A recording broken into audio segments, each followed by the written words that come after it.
Hi, Debbie here, and we're going to talk about your siphon adapter. I know that several of you have voiced concerns about how you're having issues trying to get the flow to start.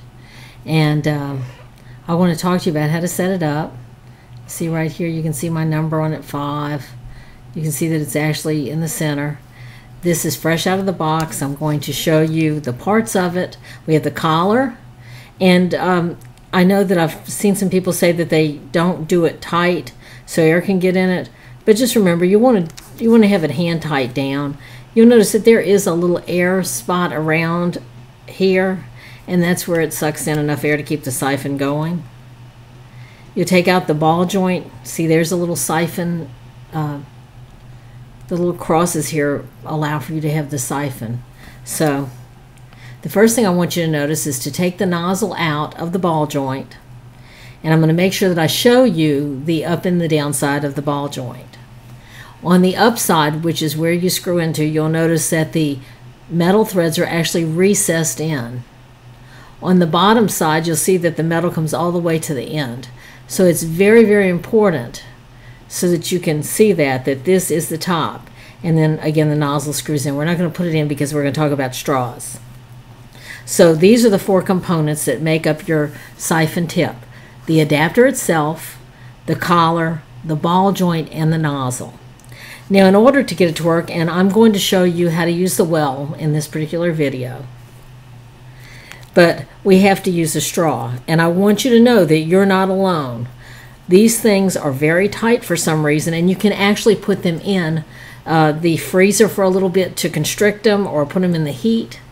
And you'll notice that as I'm pushing it down, I'm holding the straw static. I'm holding it stiff, and I'm turning the nozzle on. And you'll see it's actually shaving off some of the straw, which is incredible. But these are really tight, and you actually want to get the straw to nest all the way down to the tip here. So as I pull it off, you'll see that it's only this far, and I want it to go this far. So it's actually where I'll sit here for a while and just keep turning this. I go back and put a little liquid on it. Sometimes I actually put it in my mouth and just keep turning and turning and turning till I work it down. And it will. See, it's already getting further. So I know it's a pain, but if you keep doing that and just pull off this excess as it goes, it'll fit. So I put it in my mouth again. But just a little moisture helps a lot. It'll help lubricate it as you're turning it. But just keep turning and turning, and you'll see that it actually will shave off. Some straws don't. I think it depends on where you are in the humidity that's there and the heat. Right now we're really high in humidity, so I'm having difficulty with everything. This one, you can see it's already shaved down to about here. So this is the proper. I sat here and did this before we started. So you'll see it's going to go all the way in.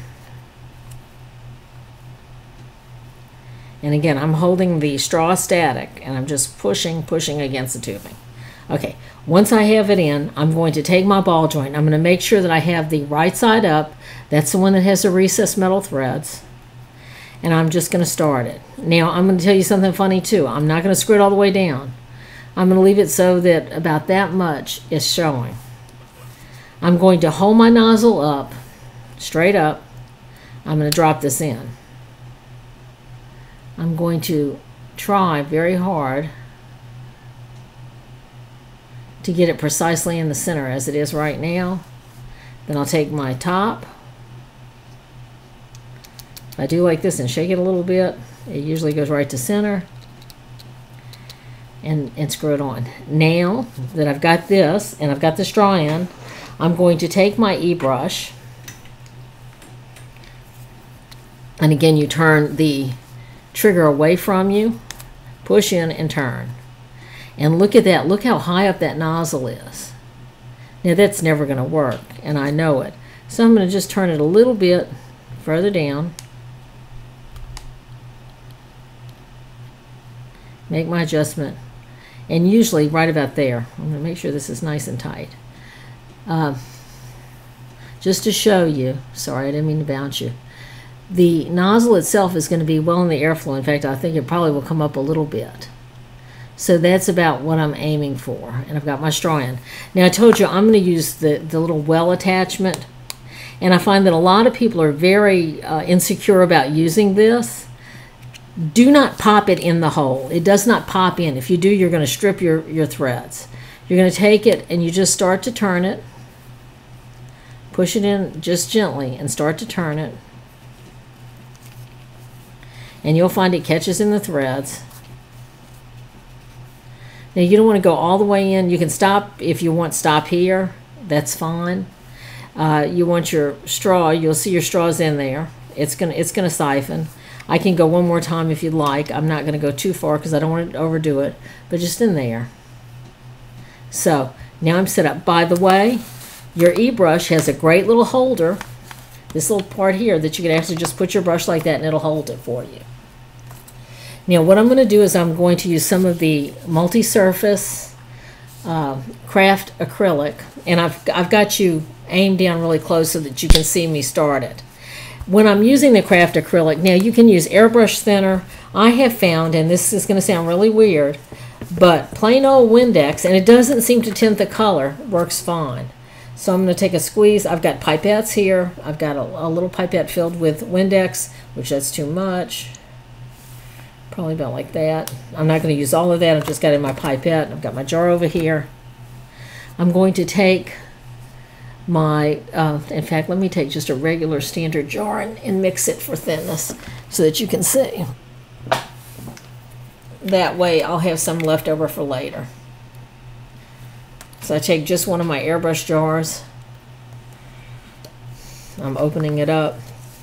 I'm going to do a nice squirt of paint. Now you shake it too. Make sure you shake it. Okay, now I want you to see this. It's pretty thick. It's pretty thick. And for some reason, let me move this out of the way. It's pretty thick. And I'm going to take the Windex and I'm going to put about 1 to 1, let's say. The reason why I don't want to use water is because water actually doesn't, it'll actually mess up the bind. You don't want to use a lot of ammonia either, but just enough to make this a little bit thinner. Not a lot. You'll be amazed. I'm able to shoot makeup and other stuff with it. About 1 to 1, so let's give it a little bit more juice. And I'm almost ready to go. Yes, and of course I'd use one of my straws to do it, so I've got to go and rinse out in the sink in a few minutes. I'm going to put my bottle cap on, this one. Take it and shake it. And that sounds about like that. It's coated the bottle well. It's not real liquidy, but I hear it. Then I'm going to take this off. I'm going to take my eBrush with siphon adapter hooked to it. I'm going to take my liquid, and of course now the camera will have its cord mixed up with me. Thank you, camera. Take my liquid. Now I want you to see how I'm pouring it in, so you can see how viscous it is.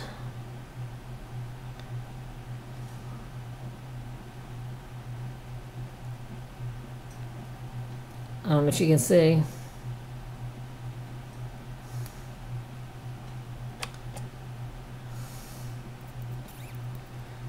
So there's our liquid. It's in. Let me cap this so I don't get a skin on it.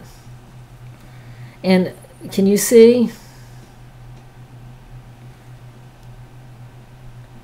Now what I'm going to do is I'm just going to tap it, and believe it or not, even with this I can hold it down. I'm going to turn my airbrush or eBrush up to high, and this is just to get it started. It would help if my battery wasn't dead. You'll see there's nothing there. Okay, the first thing I'm going to do is I'm going to take the nozzle, I'm going to bring it up a little bit.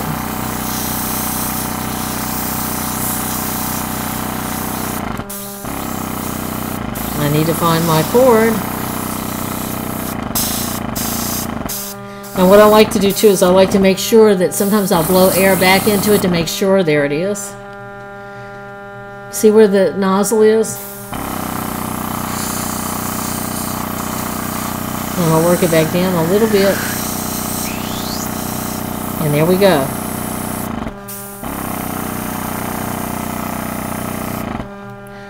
Now if I can turn it, I've got to plug in my cord soon, but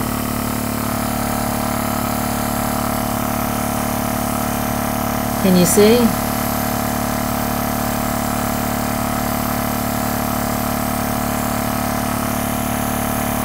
I could do my fingernails. But that's how you use it. And it's got a good spray right now. Let me see if I can find something to spray for you. The back side of this vinyl. So it's got a very good spray. I hope this helped. Just remember, when you're looking at the side, and I know everybody gets worried, and look how far I'm leaning this over and it's not leaking. Do you see where the nozzle placement is? It's way up. It's where you think that it would almost be blocked off. And that's how you get it to work, way up there. And again, then when I'm finished with this, or if I want to change colors, if I just want to stop, I unscrew it gently. And I do this a lot because sometimes I'm working with a project and I have to go or something like that. And I'll take this and I'll actually put the lid, which really holds it, back on it, and there I've got my liquids already done. So to wash this out, as silly as it sounds when I'm doing a big production number, because I did a lot of stuff for some projects to be shown, I have a big bowl of water, and I don't submerge. I submerge this much in the bowl of water. That's from about the lettering forward, and I hold it on high, and I blow it out, and then I change colors, and it works really well for me. So I hope this helped. Please let me know. And again, be looking forward to some great videos because I've got a whole line of them coming out. I'm going to show you using some wonderful stuff like the acrylics that you can buy at the store. I've got fabric dyes, I've got food coloring, I've got face paint, I've got all kinds of things. So be prepared to see a lot of videos. And again, let me know if this helped. Thank you. Bye-bye.